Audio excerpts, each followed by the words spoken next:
juste 19h heure d'Alger. Vous regardez Al24 News. Merci de nous rejoindre pour cette nouvelle édition de ce mercredi 31 décembre 2025, dernier jour de l'année. Tout de suite les titres. En Palestine occupée, le bilan s'alourdit à 71 269 martyrs et 171 232 blessés et 10 pays expriment leur vive préoccupation face à la détérioration de la situation humanitaire.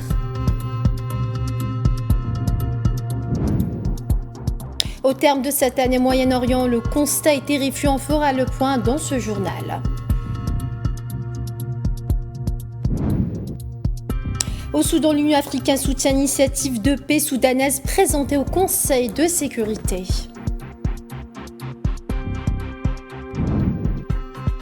En Chine, le président chinois Xi Jinping a dans son message du Nouvel An appelé ce mercredi à prendre des mesures concrètes au cours de l'année à venir pour promouvoir un développement de haute qualité.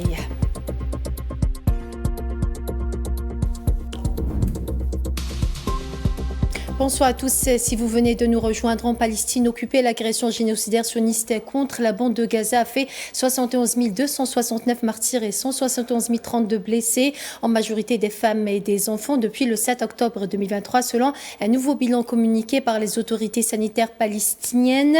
Depuis l'entrée en vigueur du cessez-le-feu le 10 octobre 2025, 415 Palestiniens sont tombés en martyrs et 1152 autres ont été blessés, tandis que les corps de 682 martyrs ont été récupérés selon la même source.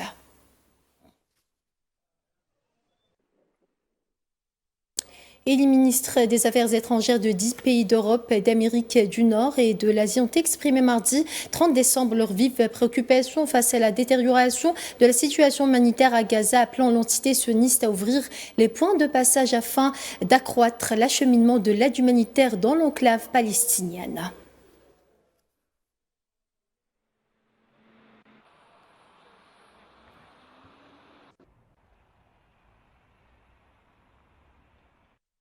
Et justement, l'aide humanitaire doit entrer sans entrave dans la bande de Gaza où de violentes tempêtes ont détruit plusieurs tentes de fortune, a indiqué ce mercredi l'Office de secours et de travaux des Nations Unies pour les réfugiés de Palestine.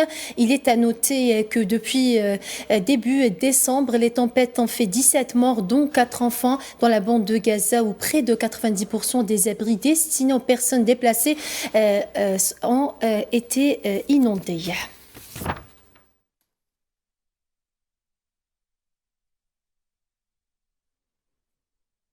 Et le ministère palestinien des Affaires étrangères et des expatriés a condamné ce mercredi la décision arbitraire de l'entité sioniste de révoquer les licences de 37 ONG opérant dans le territoire palestinien occupé, notamment à Gaza, appelant la communauté internationale à rejeter les nouvelles directives imposées par l'occupant à ces organisations humanitaires, rapporte l'agence de presse Wafa.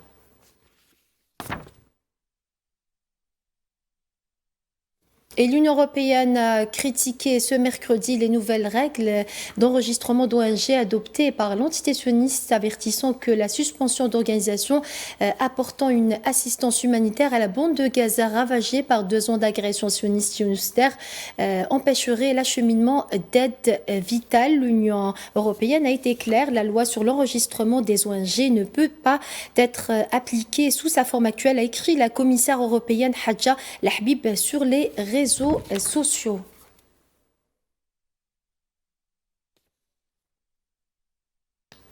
L'organisation humanitaire Médecins sans frontières s'attend à être interdite d'opérer à Gaza si elle ne respecte pas la date limite de ce mercredi 31 décembre pour se conformer aux nouvelles règles d'enregistrement des agences de secours adoptées par l'entité sioniste.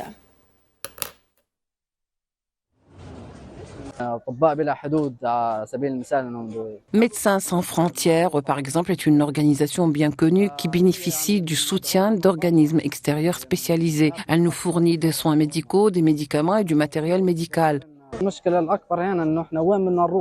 Le plus gros problème, c'est où aller. Nous n'avons aucun revenu, aucun argent. Le véritable désastre, c'est qu'il n'y a pas d'alternative. Il ne reste que quelques centres médicaux. Cela rend la situation extrêmement difficile et risque de mener à une catastrophe pour les blessés. Même les gens de tous les jours qui viendront se faire soigner seront confrontés à de grandes difficultés. Même avec la pensée d'organisations humanitaires, la situation est déjà tragique. Si leur soutien et leur présence disparaissent, Dieu seul sait ce qui arrivera. De nombreux enfants mourront, des vies seront brisées et de nombreuses familles seront dévastées par cette décision. Cette décision est clairement une tentative de l'occupationniste de renforcer le blocus imposé aux citoyens de Gaza. À Gaza, après la guerre, nous dépendons entièrement de l'aide humanitaire et internationale. La plupart des gens dépendent totalement de l'assistance fournie par les organisations internationales. Réduire le nombre de ces organisations revient en réalité à en demander davantage. Diminuer leur présence entraînera inévitablement une augmentation des souffrances humanitaires. Au printemps 2026, une nouvelle mission humanitaire défiera à nouveau le siège illégal imposé par l'entité sioniste à Gaza, a annoncé la Global Soumoud sur les réseaux sociaux. La coalition compte déjà plus de 3000 participants et prévoit une centaine de bateaux ainsi qu'un convoi terrestre international. Cette prochaine flottille sera plus grande, plus forte et plus coordonnée que tout ce que nous avons envoyé précédemment, promet la coalition sur les réseaux sociaux, ajoutant qu'il s'agira d'une escalade historique dans l'action maritime menée par des civils pour briser le blocus illégal de Gaza.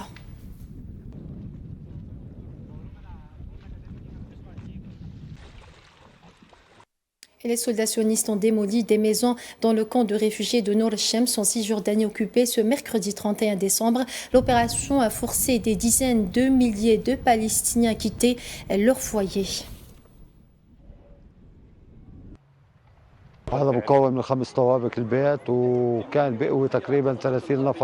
L'immeuble comptait 5 étages et une trentaine de personnes y vivaient. Environ 5 familles ont été touchées. Nous avons tous perdu dans cet immeuble. Nous sommes profondément affectés. Nous sommes 9 à vivre dans cette maison. Mon mari est handicapé. Nous n'avons aucun moyen de gagner de l'argent. Cette maison était notre foyer et jusqu'à présent, nous n'avons nulle part où aller. Personne ne nous soutient financièrement ni ne nous aide. Je n'ai personne pour m'aider. Que dire? Dieu nous suffit et c'est lui qui gère tout. Si Dieu le veut, quand on autorisera les gens à retourner au camp, je serai le premier à y retourner. Même si je dois dormir dans la rue, j'y retournerai. Le camp, c'est chez moi. Là où je suis né et où j'ai grandi, je ne le quitterai pas et j'y retournerai. Et au moins 524 colons sionistes ont pris d'assaut ce mercredi l'esplanade de la mosquée Al-Aqsa dans la ville d'Al-Quds occupée sous la protection des forces de l'occupation sioniste, a rapporté l'agence de presse palestinienne Wafa. Les colons qui se sont introduits dans l'enceinte de la mosquée du côté de la porte des Maghrébins ont mené des marches provocatrices et effectué des rituels talmudiques, a précisé l'agence de presse qui cite le gouvernorat d'Al-Quds.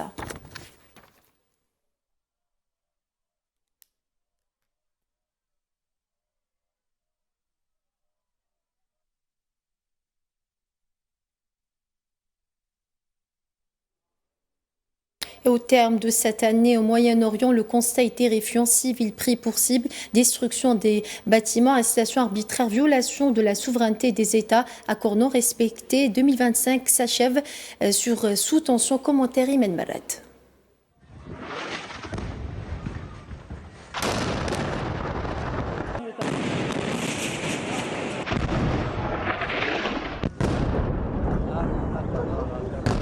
L'année 2025 aura confirmé une réalité brutale au Moyen-Orient. La paix reste hors de portée, malgré les annonces, les médiations et les promesses diplomatiques. Au cœur de cette crise de Gaza, tout au long de l'année et bien avant, les attaques de l'entité sioniste contre les Gazaouis se sont poursuivies en dépit de plusieurs tentatives de cesser le feu. Les Palestiniens ont subi de lourdes pertes humaines avec la mort de leurs principaux dirigeants militaires et politiques ciblés lors de frappes sionistes. Une stratégie visant à affaiblir le commandement du Hamas sans pour autant mettre fin aux violences ni soulager la population civile toujours prise au piège des bombardements et du blocus.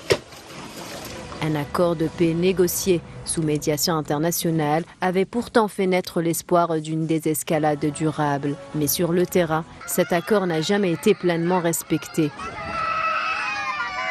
Les violations du cessez-le-feu se sont multipliées. Résultat, une trêve fragile, intermittente et un génocide qui se pérennise.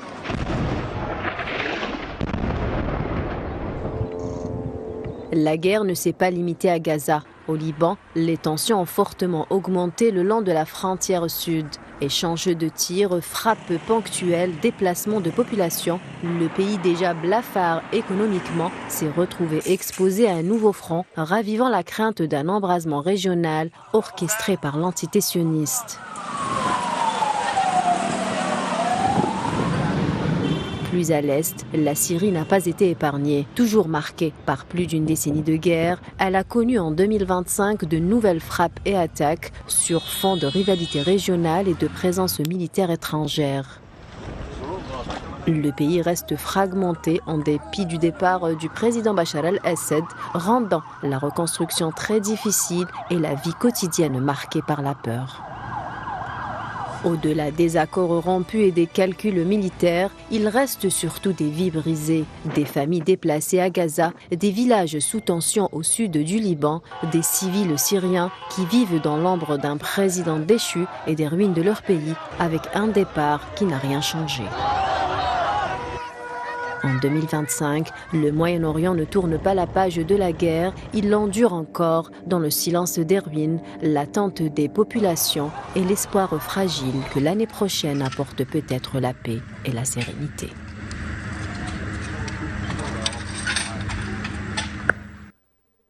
En 2025, la diplomatie algérienne a confirmé sa forte présence sur la scène internationale, cherchant à porter la voix des sans-voix et à défendre les principes du droit international. Le mandat de l'Algérie comme membre non permanent au Conseil de sécurité de l'ONU expire aujourd'hui, le 31 décembre 2025. Tous les observateurs s'accordent à dire que la diplomatie algérienne a pleinement joué son rôle au niveau de cette instance onusienne. On fait le point avec Naïla Hamouda. L'année qui s'achève a été une étape importante pour la diplomatie algérienne sur la scène internationale. Pendant 2 ans, l'Algérie a exercé son mandat de membre non permanent au Conseil de sécurité des Nations Unies, assumant pleinement la mission qui lui avait été confiée par l'Assemblée générale. Ce mandat prend fin aujourd'hui, laissant le bilan d'une diplomatie active et engagée. Élue avec un large soutien, l'Algérie s'est affirmée comme la voix des causes justes, défendant le droit international, la souveraineté des États et le droit des peuples à disposer d'eux-mêmes. Et assassiné 245. La cause palestinienne a été la priorité absolue de ce mandat. Malgré les vétos successifs, l'Algérie a multiplié les initiatives pour exiger un cessez-le-feu à Gaza, la protection des Palestiniens et l'acheminement de l'aide humanitaire.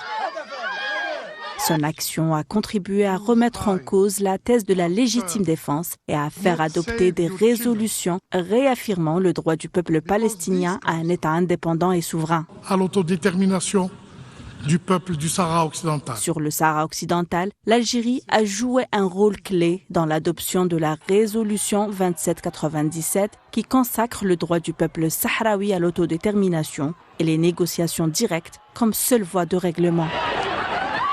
Parallèlement, l'Algérie s'est imposée comme un acteur central du groupe A3+, réunissant l'Algérie, la Sierra Leone, la Somalie et le Guyana. En tant que coordinateur, elle a œuvré également à faire de ce groupe une voix africaine unie et influente au Conseil de sécurité. Sur les crises africaines, le groupe A3+, a défendu le principe des « aux problèmes africains, les solutions africaines ». Libye, Soudan, République démocratique du Congo, partout, l'Algérie a plaidé pour le dialogue, le respect de la souveraineté, la protection des civils et le rejet des ingérences étrangères. L'action du groupe s'est également étendue à la lutte contre le terrorisme, aux crises humanitaires et à la réforme du Conseil de sécurité, avec un plaidoyer constant pour une représentativité plus équitable de l'Afrique. Une reconnaissance est venue couronner ce mandat. Le représentant permanent de l'Algérie auprès de l'ONU, Ammar Benjamah, a été élu diplomate de l'année 2025. Depuis le perchoir du Conseil de sécurité, il a fait preuve d'un véritable doigté diplomatique, illustrant le professionnalisme, le courage et la détermination de la diplomatie algérienne. Le bilan du mandat algérien au Conseil de sécurité s'est largement distingué par sa positivité. L'Algérie a pleinement accompli son devoir, honorant la confiance placée en elle par la communauté internationale. Elle a supporté une voie équilibrée, crédible et respectée, tout en restant fidèle à ses valeurs historiques et à ses engagements en faveur de la paix, de la justice et de la solidarité internationale. Et l'année 2025 restera dans les mémoires comme une période de profond bouleversement géopolitique. Retour ce soir sur les principaux événements de l'année avec Khaireddine Batache. Le génocide s'est poursuivi à Gaza, en Palestine occupée. L'année 2025 n'a pas été épargnée par la barbarie du bourreau sioniste. Un enfer qu'ont vécu les Palestiniens. Le monde s'est horrifié tout au long de cette année. Il ne se passe pas un jour sans que des dizaines, parfois des centaines de Palestiniens tombent en martyrs. La situation humanitaire ne cesse de se détériorer face à l'indifférence du monde occidental. Au Soudan, 2025, la situation n'a pas cessé de se détériorer. À cet égard, l'Algérie a indiqué à maintes reprises au Conseil de sécurité qu'il est indispensable de créer un espace pour la diplomatie et la médiation internationale afin de concilier les positions et les points de vue dans le plein respect de la souveraineté nationale, de l'unité et de l'intégrité territoriale du pays et d'un gouvernement légitime unique.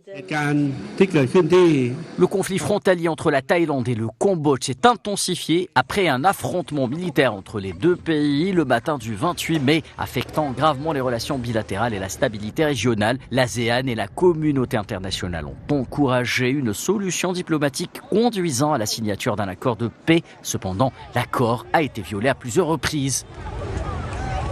Le Moyen-Orient a connu une escalade sans précédent des tensions marquées par 12 jours et nuits de frappes aériennes entre l'entité sioniste et l'Iran après une énième agression de l'occupation.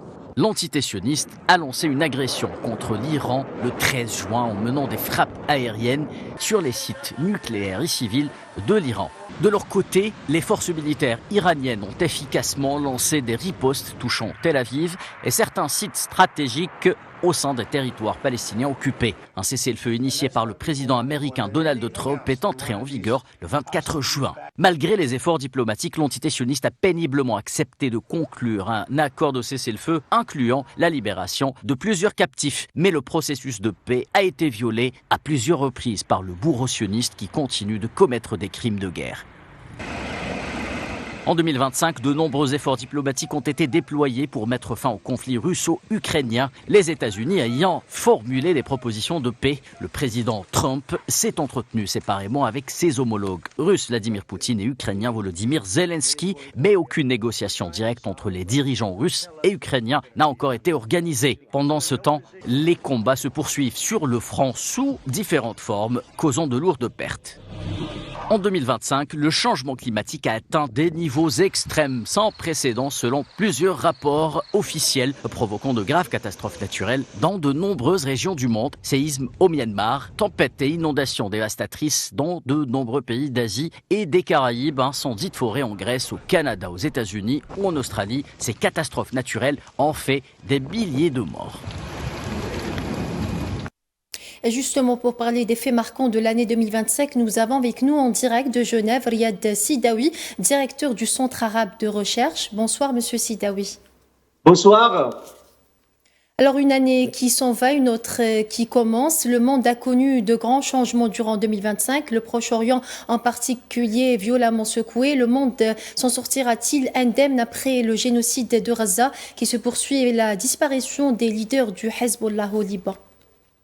Je pense que vous avez raison parce que Gaza a dévoilé toute la communauté internationale, surtout les puissances occidentales, puisque on a constaté la politique de 2 poids, 2 mesures, même qu'il y a eu une résolution grâce à la diplomatie algérienne issue du Conseil de sécurité à New York qui oblige l'entité sioniste d'arrêter son agression, mais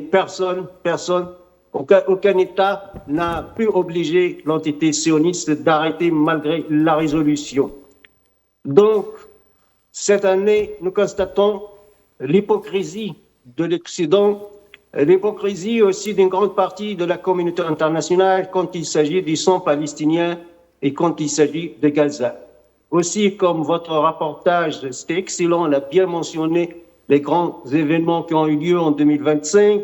Aussi, cette guerre de 12 jours entre l'Iran et l'entité sioniste, à mon avis, a changé la donne, puisque pour la première fois, il y a un État qui est assez puissant, qui est l'Iran, et malgré toutes les frappes israéliennes, a pu riposter d'une manière déterminante et ferme, et où l'entité sioniste a subi plusieurs dégâts. Et à mon avis, c'est l'entité sioniste qui a voulu se cesser de feu entre l'Iran et Israël. C'est un monde hypocrite. Pourquoi? Parce que quand je vois Gaza, Gaza n'est plus Gaza. Je reprends la phrase de M. Ahmed Attaf au sein du Conseil de sécurité à l'ONU. Gaza n'est plus Gaza, ce n'est pas Gaza qu'on l'a connu, ce sont des ruines. Et ça a montré l'impuissance de la communauté internationale et le droit international qui a été bouffé plusieurs fois, bafoué plusieurs fois. Et on pose la grande question alors, ce droit international ne s'applique que contre les États de tiers-monde faibles, il ne s'applique pas contre l'entité sioniste ou les États-Unis d'Amérique et les puissances occidentales. Monsieur Sidawi, à quelques heures seulement du passage de 2025 à 2026, peut-on nourrir un quelconque espoir de changement au monde ou doit-on s'attendre au pire? Espérons-le. Moi, je pense à court terme et à long terme, le monde va être changé radicalement avec la montée spectaculaire de la Chine. Je parle de l'économie chinoise. J'étais en été en Chine et j'ai constaté moi-même l'évolution et le progrès réalisé par la Chine, surtout cette alliance et ce pacte entre la Russie et la Chine et d'autres pays, évidemment. Le jour où le monde va changer, ça veut dire qu'il y aura un équilibre international. Ça sera difficile d'attaquer, de détruire des États par des puissances occidentales sans avoir une contrepartie, sans avoir une autre force qui pourrait bloquer toute agression. Le monde va changer, mais je ne pense pas pendant l'année 2026. À mon avis, il faut quelques années encore pour établir ce grand changement. Nous sommes face à un nouveau monde, un nouvel ordre mondial. Et Monsieur Sidawi, un Moyen-Orient en plaie ouverte, une Afrique en proie aux prédations des puissants de ce monde, des Caraïbes sous haute tension, c'est un tableau noir. Est-ce un avant-goût pour 2026? Oui, je pense probablement ça va évoluer aussi, mais pas dans le bon sens. Quand on voit l'Afrique, ce qui se passe au Mali, la guerre civile, le terrorisme aussi en Afrique qui frappe fort. Malheureusement, la déchirure ou les guerres civiles ont frappé plusieurs pays arabes. Vous avez mentionné le Soudan, mais aussi il y a la Libye, la Syrie, aussi le Yémen. Ça, c'est plus que Gaza.